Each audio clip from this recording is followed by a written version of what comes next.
Yang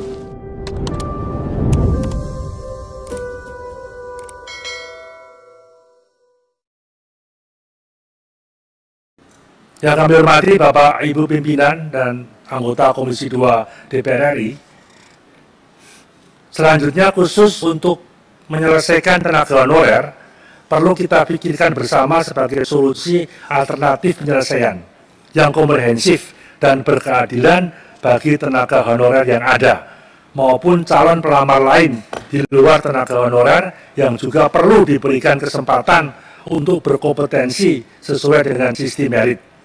Adapun usulan kami terkait dengan penyelesaian tenaga honorer dengan tetap dalam koridor ketentuan peraturan perundang-undangan yang ada saat ini, yaitu perlu dilakukan upaya-upaya sebagai berikut.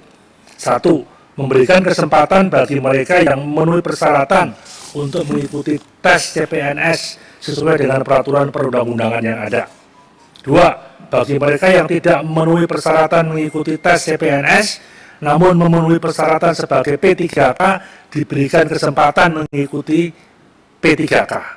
Bagi mereka yang tidak lulus CPNS namun masih memenuhi persyaratan sebagai P3K, diberikan kesempatan untuk mengikuti tes P3K.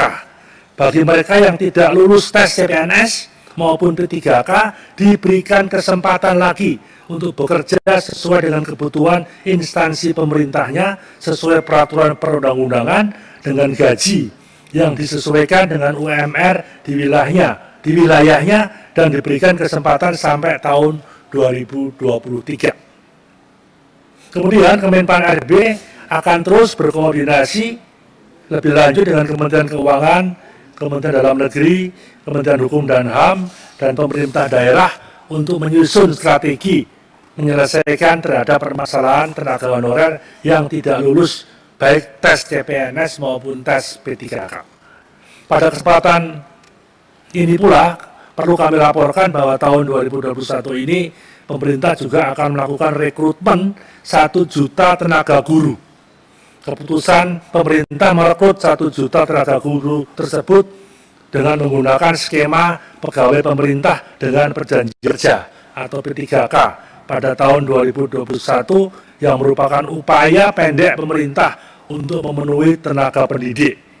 Rencana ini di samping untuk menyelesaikan kekurangan tenaga guru yang selama ini diisi oleh tenaga honorer, juga dimaksudkan untuk memberikan kesempatan bagi yang telah berusia di atas 35 tahun untuk memperoleh kepastian status kepegawaiannya.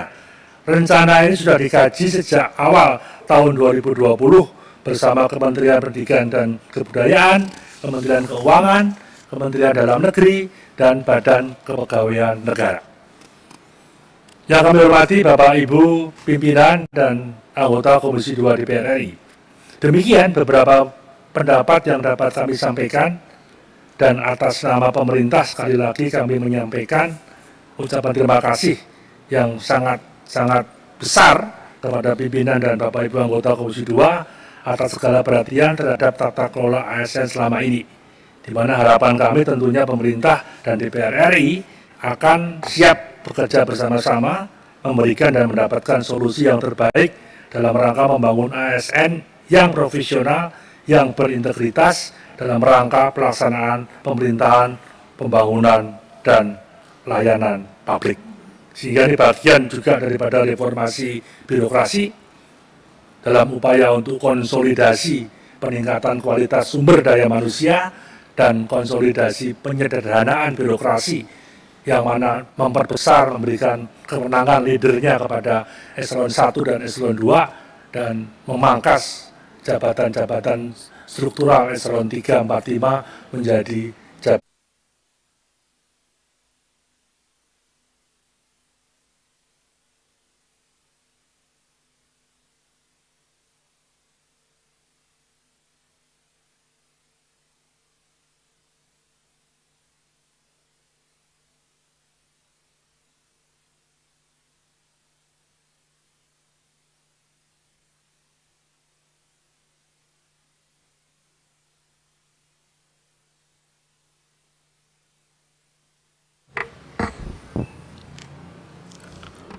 Hadirin sekalian yang berbahagia, baru saja kita laksanakan penyerahan DIM dari pihak pemerintah untuk pembahasan rancangan perubahan Undang-Undang Nomor 5 Tahun 2014 tentang aparatur sipil negara. Rekan-rekan sekalian dari Komisi 2, pada hari ini barangkali kita sudah memakluminya